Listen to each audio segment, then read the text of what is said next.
लोग कहते हैं कि एक औरत अगर सही है तो समझो एक फैमिली सही है, क्योंकि औरत माँ भी होती है, औरत बीवी भी होती है, औरत बेटी भी होती है।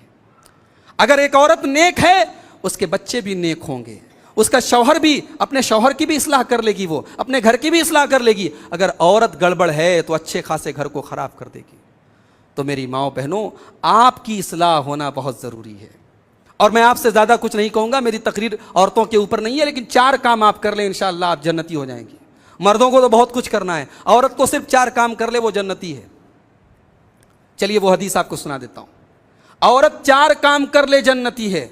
अय्युम इम्राअतिन सल्लत खम्सहा व सामत शहरहा व अताअत ज़ौजहा व अहसनत फर्जहा दखलत मिन अय्यि अबवाबिल जन्नति। शात मुस्नद अहमद की सही रवायत। अल्लाह के नबी ने फरमाया, जो औरत 5 टाइम की नमाज पाबंदी से पढ़े, रमज़ान का रोज़ा पाबंदी से रखे और अपने शौहर की इताअत करे। मौलवी साहब सब बात कीजिए, ये बात मत कीजिए, सब बात कीजिए, ये बात मत कीजिए। शौहर की इताअत हम क्यों करें? हम कोई शौहर की गुलाम थोड़ी हैं।